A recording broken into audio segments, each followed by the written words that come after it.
الحمدللہ رب العالمین والصلاة والسلام علی حبیبہ محمد وآلہ وصحبہ اجمعین اما بعد اعوذ باللہ من الشیطان الرجیم بسم اللہ الرحمن الرحیم ان یمسسکم قرح فقد مس القوم قرح مثلہ وتلک الایام نداولها بین الناس ولیعلم اللہ الذین آمنوا ویتخذ منکم شہداء واللہ لا يحب الظالمین اللہم سبحانک لا علم لنا الا ما علمتنا انک انت العلیم الحکیم مولا یا صلی وسلم دائما ابدا علی حبیبک من زانت بالبصر۔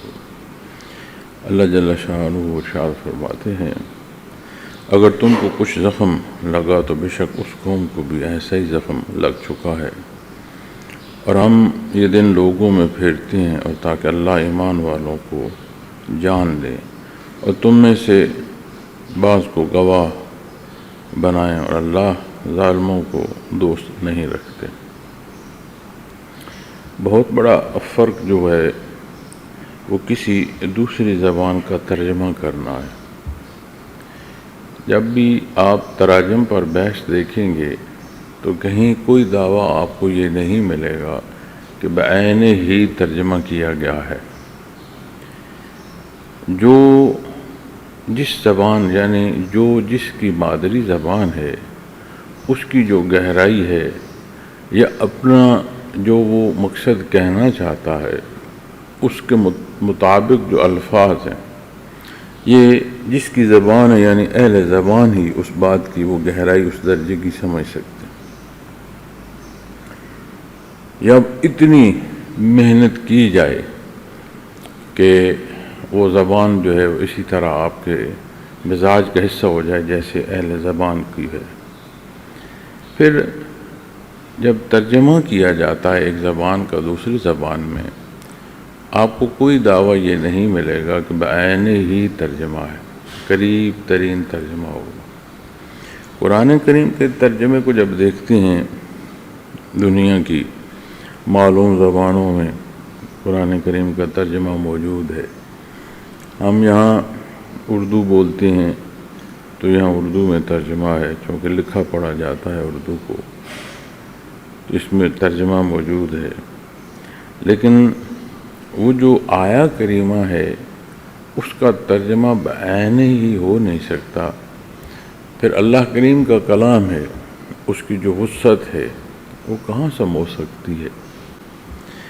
اس لیے ان آیات کریمہ کی جو سمجھ ہے اور ایک اس کی جو ادراک کی کیفیت اور حال ہے، اللہ کریم عربی زبان میں بندے کو اس درجے کی سمجھ دے اور اتنی عربی زبان پر عبور نصیب ہو کہ یہ جو آیات کریمہ کی گہرائیاں ہیں یہ سمجھ آ سکیں۔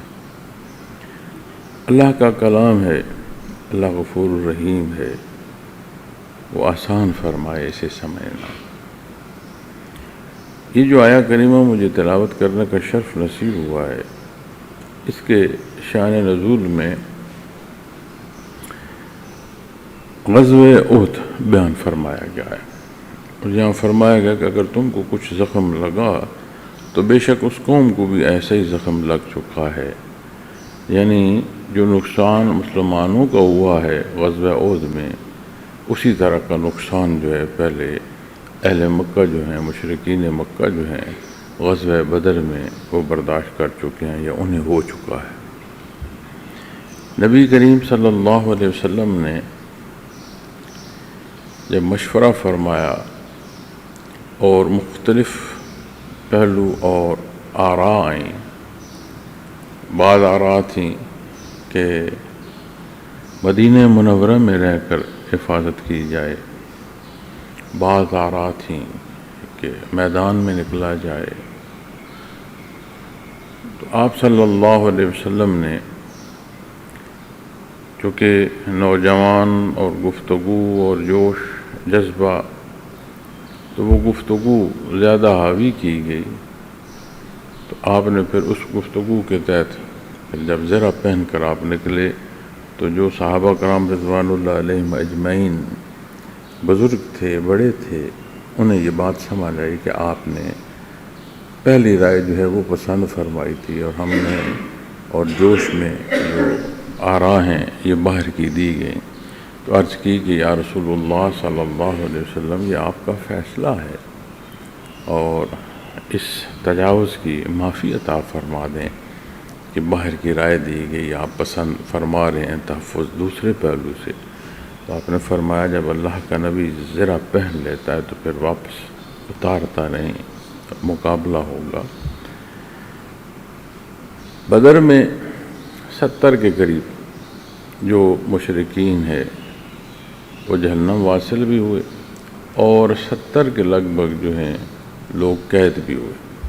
حضرت عباس رضی اللہ تعالیٰ عنہ جیسے لوگ، ہستیاں جنہیں یہ شرف نصیب ہوا کہ ایمان نصیب ہوا، وہ بھی بدر کے قیدیوں میں سے تھے۔ اور یہاں اود پہاڑ کو آپ صلی اللہ علیہ وسلم نے اپنی پشت پر رکھا، لیکن جہاں پشت پر رکھا وہاں ایک درہ بھی اس پہاڑ میں سے آتا ہے، اور ایک چھوٹی سی پہاڑی ہے اس بڑے پہاڑ کے دامن میں جس کے گرد وہ درہ گھومتا ہے، چونکہ بارشوں میں پانی جو ہے اس کے بہنے سے اور ایک سالہ سال صدیوں اور عرصے کے ساتھ جو زمین میں ایک تبدیلی رونما ہوتی رہتی ہے، تو بدر پہاڑ، احد پہاڑ جو ہے اس کے دامن میں ایک چھوٹا پہاڑ بھی ہے، لیکن اس کے ساتھ ایسے پانی کے بہاؤ کا بھی ایک نظام ہے اور ایک درہ ہے۔ آپ نے وہاں 50 صحابہ جو ہیں انہیں مقرر فرمایا کہ یہاں رہ کر آپ جو اسلامی لشکر ہے اس کی پشت سے حفاظت کریں، چونکہ خطرہ ہے کہ پیچھے سے حملہ نہ ہو۔ اور آپ صلی اللہ علیہ وسلم نے فرمایا کہ نتیجہ کچھ بھی ہو، آپ نے تا حکم ثانی یہ درہ نہیں چھوڑنا۔ تو صف آراء ہوئیں فوجیں، مقابلے ہوئے، جنگ ہوئی، اور آخر جو ہیں کفار جو ہیں وہ بھاگنا شروع ہو گئے۔ ان بھاگتے کفار کو دیکھ کر جو درے پر لوگ متعین تھے وہ بھی وہاں سے اترے۔ یہاں ایک بات میں عرض کرنا چاہتا ہوں، یہ ہے کہ بعض جو لوگ تحریر کرتے ہیں وہ یہ کہتے ہیں کہ وہ جو درے پر موجود تھے وہ اس لیے نیچے اتر آئے کہ جو مال غنیمت ہے اسے لوٹا جائے۔ لفظ لوٹ لکھا ہوا ہوتا ہے اور زبان پر اثر وقت کا بہت پڑتا ہے۔ اب جب وہ لفظ لوٹ لکھا گیا ہے تو اس سے مراد یہ نہیں تھی کہ وہ چھینا جا رہا ہے، جو کچھ چھوڑا جا رہا ہے، جو کچھ گر رہا ہے، کیونکہ جو بھاگ گیا اس تک پہنچنا تو کجا جو میدان کارزار میں رہ گیا اسے اب لوٹنے کے معنوں میں کیسے کہہ سکیں گے؟ ایک بات۔ دوسری بات، جب یہ منسوب کیا جاتا ہے لوٹا جائے تو مجھے اس بات کی سمجھ نہیں آتی کہ مال غنیمت تھوڑا ہے یا زائد سارا جمع ہوتا ہے۔ جب سارا جمع ہوتا ہے تو پھر تقسیم فرمایا جاتا تھا حصوں میں، اور مال غنیمت کے حصوں میں تقسیم پر قرآن کریم نے بھی ارشاد فرمایا۔ یہ کسی مولانا کی بات نہیں ہے، ایک دینی حکم۔ تو وہ جو درے سے اترے ہیں ان کے ساتھ لفظ یہ لوٹنا جب لکھا جاتا ہے تو اس کا معنی بدل جاتا ہے۔ یہ ضرور ہوا ہے کہ تا حکم ثانی جو فرمان تھا اس پر عمل نہیں ہوا، یہ ضرور ہوا۔ اس پر عمل ہوتا تو غزوہ احد میں اتنا نقصان نہ ہوتا، چونکہ پھر جب پلٹ کر مشرکین نے حملہ کیا تو 70 کے لگ بھگ صحابہ جو ہیں وہ شہید ہوئے، اور زخمی تو تقریباً سارا لشکر جو ہے وہ کہیں نہ کہیں کوئی نہ کوئی زخم ہر ایک نے کھایا۔ خود نبی کریم صلی اللہ علیہ وسلم جو ہیں آپ بھی شدید زخمی ہوئے، بلکہ اس درجے کے زخمی ہوئے کہ ایک دفعہ یہ آواز جو ہے وہ بلند کر دی گئی کہ آپ شہید ہو گئے نا، تو اتنا نقصان ہوا۔ لیکن وہ جو جذبہ ہے لڑنے کا وہ بات اور آپ کسی جذبے کے تحت جب غلطی کرتے ہیں اس غلطی کا جو ہے مواخذہ تو پھر وہ گلے پڑ جاتا ہے۔ چونکہ غلطی سبب کی ہے، اور سبب اللہ کریم نے دنیا میں پسند فرمایا. جب سبب نہیں رہتا تو پھر معاملہ اور ہوتا ہے، یا غلط اسباب جو ہیں ان کو یا غلط طریقہ اختیار کرنے سے نقصان ہوتا ہے. تو درہ خالی چھوڑا گیا. تو اس وقت حضرت خالد بن ولید رضی اللہ تعالیٰ عنہ اس وقت ایمان نہیں لائے تھے.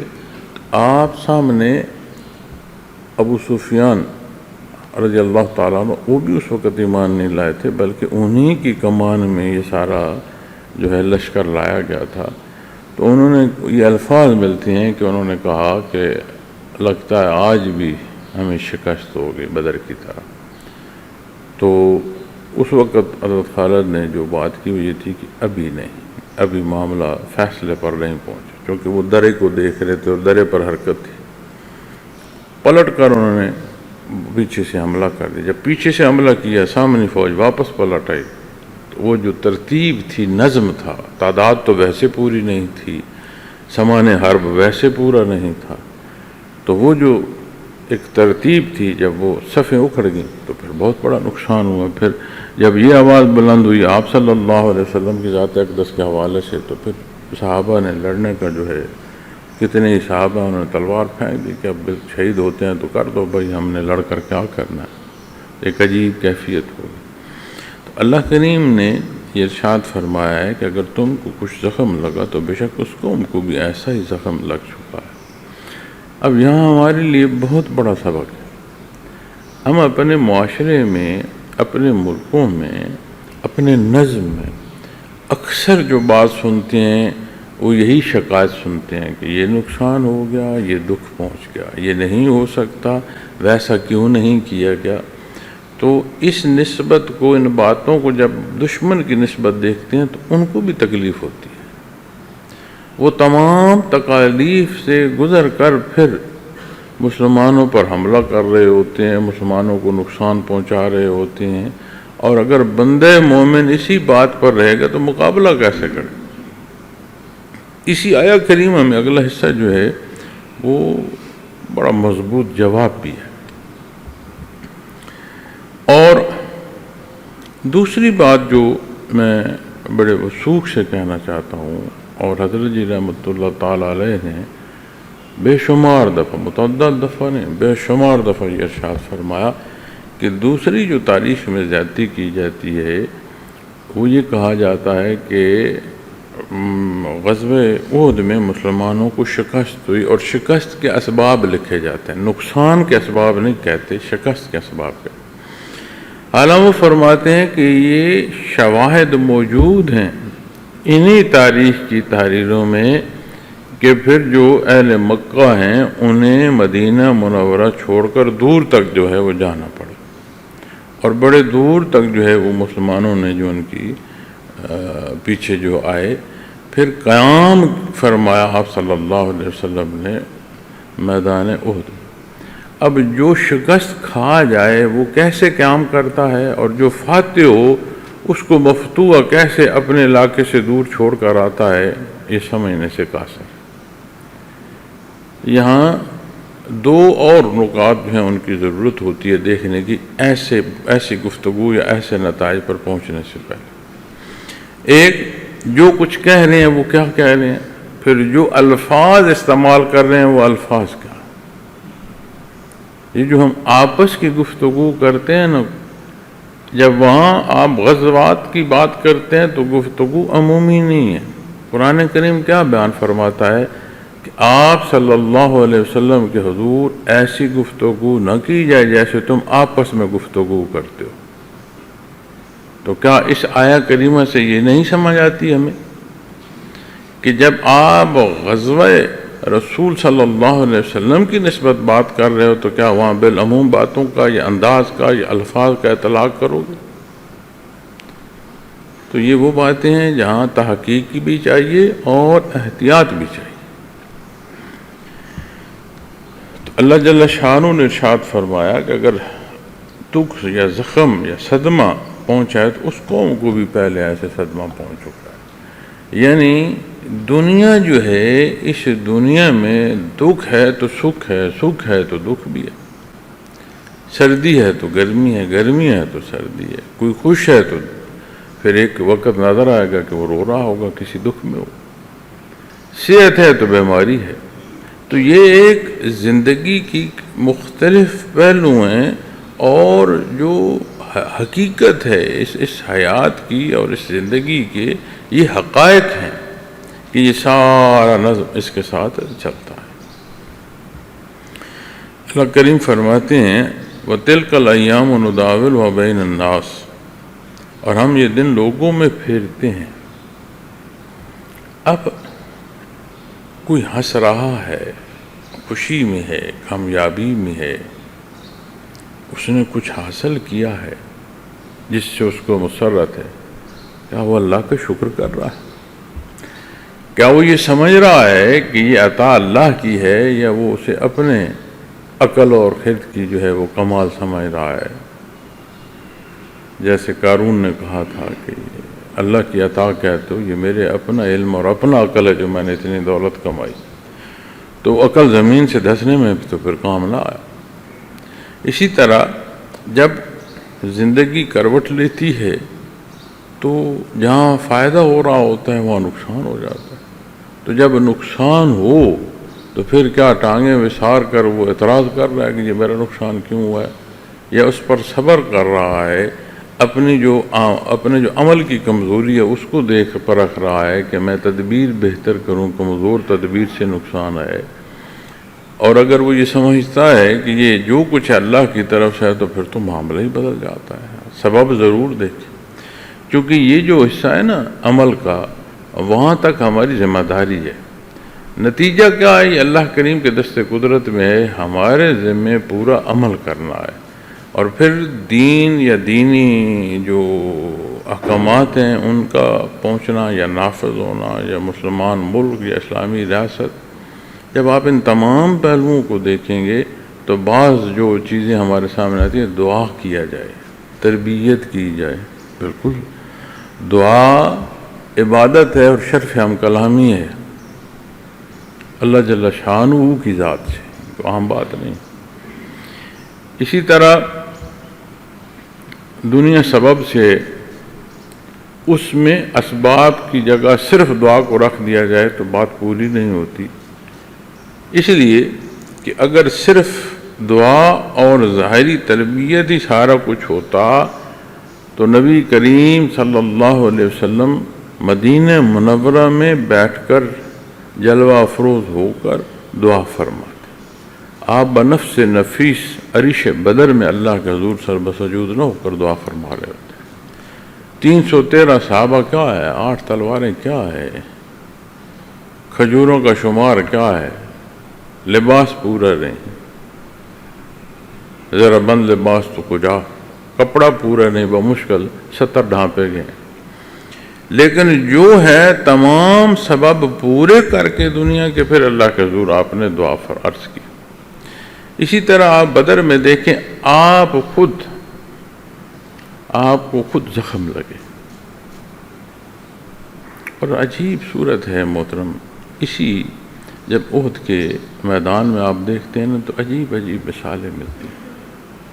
دنیا کو ہم سمجھتے ہیں نا جی کامیابی ہے، یا جو دنیا کا جانا ناکامی ہے، عجیب صورت حال ملتی ہے۔ ایک صحابی رسول زخمی ہوئے اور ایسا زخم لگا کہ جو ان کی آنکھ جو ہے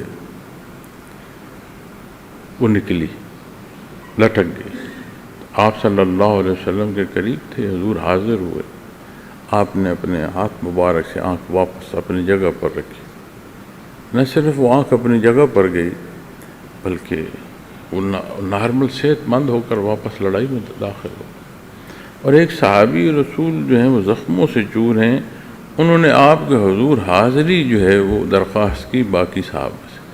آپ کا حضور پہنچایا گیا تو ان کی جو تمنا تھی وہ یہ تھی کہ آپ کے جو پاؤں مبارک ہے وہاں سر رکھ کے جان دینا، جو ہے آخری سانس میری جو ہے وہ آپ کے پاؤں مبارک پر ہے۔ اللہ نے ان کی شہادت ویسے قبول کی۔ دیکھو نا، ایک حیات کا پہلو ہے اور ایک دنیا سے پردہ کرنے کا پہلو ہے۔ ہر دو صورت میں آپ صلی اللہ علیہ وسلم سے رہنمائی ہے اور تعلق ہے، اور ہر دو صورت میں مقصود اللہ کی رضا اور اس کی ذات، دونوں مثالیں موجود ہیں نا، زندگی کی طرف بھی ہے اور اس دنیا سے پردہ جو کرنا ہے وہ نسبت بھی ہے، شہید زندہ ہے لیکن دنیا کی عمومی زندگی سے تو مستقل ہو گیا نا، تو زندگی تو برزخ کی ہوئی، تو برزخ کی حیات میں پھر جو اس کی حیات ہے اللہ کریم نے اس کی حیات کو خصوصی ارشاد فرمایا۔ لیکن جب وہ شہادت سے پہلے کا معاملہ جو آتا ہے وہ تو نظر آ رہا ہوتا ہے نا، ایسے موت کی طرف چلنا، ہر لمحہ گزرنا موت کی طرف، تو معاملات دنیا اور زندگی کی حیات میں بھی اللہ کے حبیب سے رشتہ اور تعمیر اللہ کے حکم، اور دنیا سے جب پردہ فرمانے کی بات آتی ہے، موت کی طرف کا کوئی سفر آتا ہے تو اس میں بھی آپ دیکھیں، اور یہ مشہور واقعات میں سے ہیں، اکثر آپ نے سنے بھی ہوں گے، لیکن دونوں کی نسبت آپ دیکھیے گا۔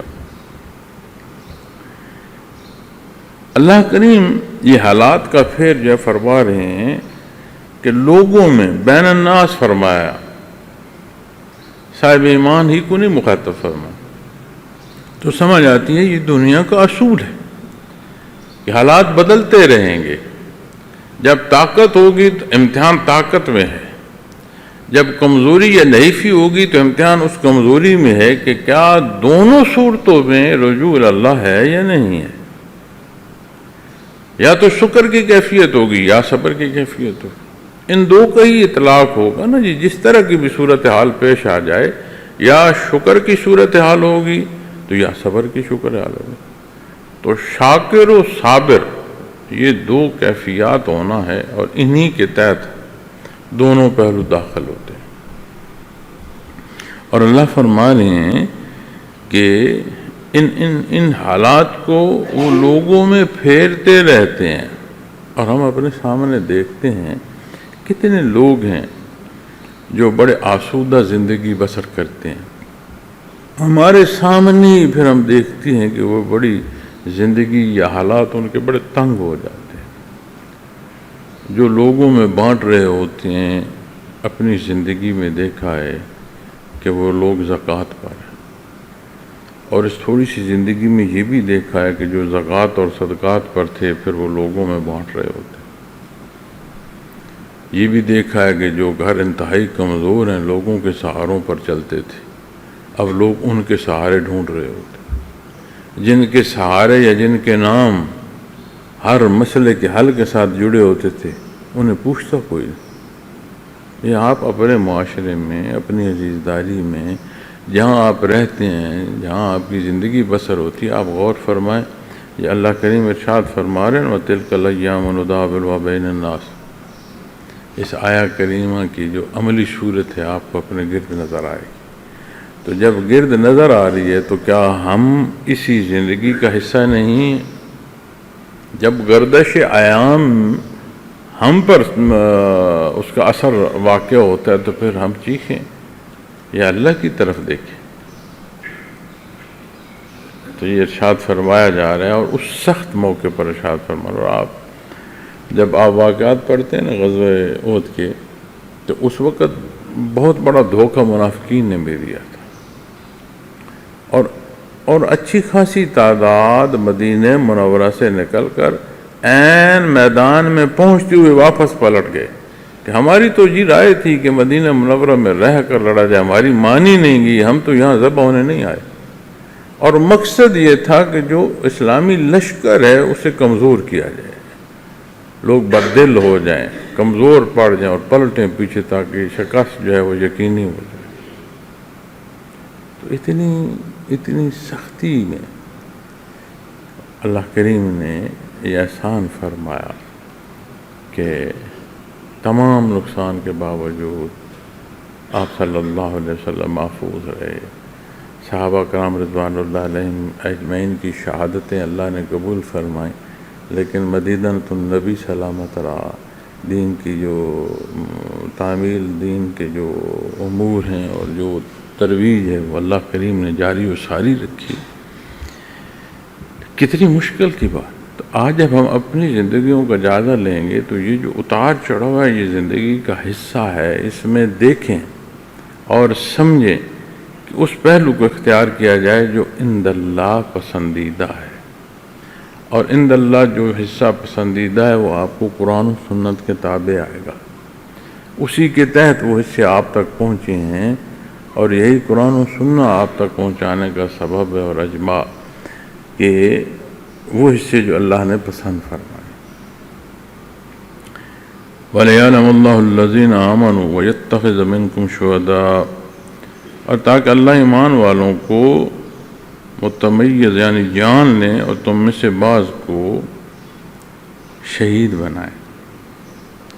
دیکھیں گواہی،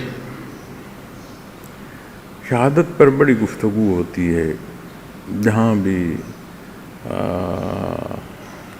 عدل کا کوئی پہلو سامنے آئے نا تو شہادت پر بڑی گفتگو ہوتی ہے۔ ہماری بھی عدالتیں ہیں جن میں شہادت طلب کی جاتی ہے، شہادت پر بحث کی جاتی ہے، اور حالات ہم دیکھیں کہ جب شہادتیں بک رہی ہوں تو پھر اس معاشرے میں جو کچھ تنزلی پیدا ہو رہی ہوتی ہے اور بڑھ رہی ہوتی ہے وہ بھی ہم خود شاہد ہیں۔ اور ہر شے کی شہادت جو ہے وہ کیا ہے؟ گواہ ہونا، اس کا ثبوت دینا۔ اور یہاں جس شہید کی بات ہو رہی ہے وہ صرف اقرار نہیں کر رہا زبان سے، صرف تصدیق جو ہے وہ اپنے قلب سے نہیں کر رہا، بلکہ اگلے درجے پر جاتا ہوا اس اقرار اور تصدیق کے ساتھ اپنی جان نچھاور کر رہا ہے اللہ جل شانہ کی وحدانیت کی شہادت پر۔ اب یہ حالات کی تبدیلی، یہ بدلاؤ، میدان کارزار، تلواروں کی چھنکار، یہ سارا کچھ تو پھر اس میں کیا ہے؟ تو شہادت بھی تو اسی میں ہے۔ جب تلواریں اٹھ جاتی ہیں تو پھر کیا فرمان ہے کہ تلوار کے سائے میں ہی جنت ہے پھر، اور جب تلواریں اٹھ جائیں تو وہاں سے ہٹنے کو رب کائنات نے پسند نہیں فرمایا۔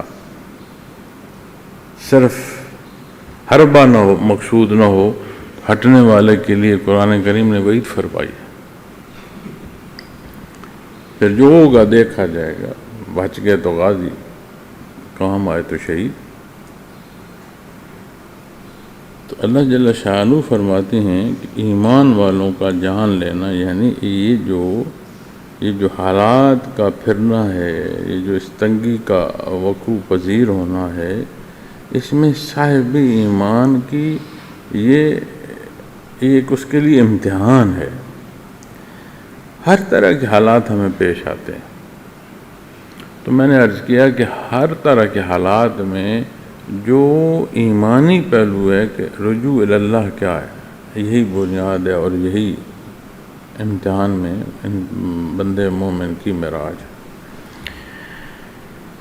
واللہ لا يحب الظالمین، اور اللہ ظالموں کو دوست نہیں رکھتے۔ اب اس سارے پھیر میں حق اور باطل بھی تو ہے نا، جو لوگ باطل پر ہیں وہ بھی اسی دنیا میں رہ رہے ہیں، اور جب سختی پیش آتی ہے تو پھر اس کے حالات حل کے ڈھونڈتے ہیں، اور جب اس سختی سے نکلتے ہیں تو پھر شرک میں اور مقابلے میں کھڑے ہو جاتے ہیں۔ اور دوسری طرف ایمان والے ہیں کہ تکلیف میں بھی اپنے اللہ کو پکارتے ہیں، اسی سے مدد مانگتے ہیں، اور جب تکلیف دور ہوتی ہے تو بجائے مقابلے میں آنے کے اسی کے حضور سجدہ شکر کر رہے ہیں۔ فرعون کی قوم پر مختلف قسم کے جو ہیں عذاب نازل ہوئے، اور قرآن کریم بیان فرماتا ہے کہ جب اللہ کا عذاب ان پر آتا تو پھر موسیٰ علیہ السلام کے پاس جاتے کہ دعا کریں کہ یہ عذاب ٹل جائے، یہ عذاب ٹل گیا تو ہم ایمان لے آئیں۔ قرآن فرماتا ہے کہ جب عذاب گزر جاتا تو پھر اسی طرح کٹ جاتے۔ تو جب بات آتی ہے جان لینے کی تو وہ غفور الرحیم تو جانتا ہے، ازل سے جانتا ہے، اس کی ذات علی ہے، لیکن جسے اس امتحان میں پیدا فرمایا گیا اور جس کا امتحان ہے وہ کس راستے کا مسافر ہو رہا ہے، جسے اس نے اختیار دیا ہے کہ تو جو راستہ اختیار کرنا چاہتا ہے اس راستے کا مسافر ہو۔ تو جب مسافر قدم بہ قدم چلے گا تو ہی راستہ بھی طے ہوگا، اور تو ہی راستے کے تعین میں بھی بات آئے گی کہ وہ کس طرف کا قدم اٹھا رہا ہے۔ تو یہ جو حالات کا پھیر ہے، تو فرمایا جا رہا ہے کہ یہ جو حالات کا پھیر ہے یہ تمہارا امتحان ہے، تاکہ تمہیں جان لیا جائے کہ تم کیا کرتے ہو، تمہارا کیا اختیار ہے۔ جان لینے سے مراد یہاں یہ نہیں ہے کہ اللہ کریم نے جاننا ہے، اس کی تو ذات علیم۔ تم اپنے عمل سے جو اللہ کریم جانتا ہے اس کی تصدیق کرو گے۔ یہ کل نہیں کہ ایسا ہوگا کہ روز معاشر، کہ جیسے قرآن کریم کی آیات ہے کہ بعثت محمد رسول اللہ صلی اللہ علیہ وسلم پر فرمایا کہ کل یہ نہیں کہیں گے کہ اللہ تو ہمارے پاس اپنا نبی اور رسول بھیجتا جو ہمیں تیرے احکام پہنچاتا اور ہم شوق سے اس پر عمل کرتے، تو انہیں اپنا نبی اور رسول بھیجا نہیں، تو ہم کیسے جان پاتے؟ یہ قیامت کے دن کھڑے ہو کر یہ کہہ رہے ہوں۔ اور جب اب حق بھیجا ہے تو اب مقابل کھڑے ہیں اور ضد اور عناد میں لگے ہیں۔ تو یہاں بھی بات جو ہے وہ یہی ہے کہ ان حالات میں وہ جو اپنے حصے کا کام، یہ ثبوت ہے کہ کس راہ کے مسافر ہوتے ہو، تو باقی نتائج تو اس انتخاب کے ساتھ پھر وارد ہونا شروع ہو جاتے ہیں نا، اس طرح کے نتائج آنا شروع ہو جائیں گے۔ لیکن جو ظلم کر رہا ہے، اب یہاں دیکھیں نا دو پہلو ہیں۔ ایک جماعت ہے جو اللہ کے نام پر لڑی اور 70 کے لگ بھگ شہداء ہیں، اور بعض شہداء ایسے ہیں جن کے وجودوں کو مسئلہ کیا گیا، ان کے اعضاء و جوارح کاٹے گئے، چبائے گئے۔ اور دوسری طرف جو ہیں، پہلی جو مارکہ حق اور باطل کا ہے، وہاں پر جو ان کے 70 بڑے بڑے نام جو ہیں وہ خاک آلود ہوئے، انہیں تو وہ تو چھوڑ کر بھاگ گئے تھے، ان کو دفن بھی مسلمانوں نے کیا تھا۔ دوسرے دن بدر کے میدان میں جس جگہ کھائی میں دفن کیا گیا تھا ان کو، مشرکین مکہ کو، تو اس کھائی پر کھڑے ہو کر آپ صلی اللہ علیہ وسلم نے پوچھا تھا کہ جو اللہ کا وعدہ ہے وہ سچ پایا ہے یا نہیں؟ یعنی جو کچھ تمہیں بتا رہے تھے، انجام بد سے ڈرا رہے تھے، انذار فرائض نبوت میں سے ہے، تو اب اس بات کو سچ دیکھا ہے یا نہیں؟ تو اب ابو جہل جو ہے اس کے ساتھ وہ سارے باقی جو تعداد 70 کی ہے لگ بھگ، وہ سارے اسی گڑھے میں تھے۔ اللہ اللہ۔ اب جنہوں نے ظلم کیا، واللہ لا يحب الظالمین، اللہ ظالموں کو دوست نہیں رکھتے، اللہ کے محبوب وہ نہیں ہیں۔ اللہ کو تحب العفو، محبوب ہے معاف فرمان۔ اب جو ظلم کر رہا ہے وہ معافی کی طرف تو آ نہیں رہا، وہ تو مقابل آ رہا ہے، تو بات بدل گئی۔ تو یہاں رد ہے کہ اللہ ظالموں سے پیار نہیں کرتا، ظالموں کو نہیں چاہتا۔ کوئی پہلو ایسا نہیں ہے کہ وہاں اللہ کے حضور ان کی بےعزتی ہوگی چونکہ وہ ظلم کر رہے ہیں، وہ اللہ ان کو دوست نہیں رکھتا۔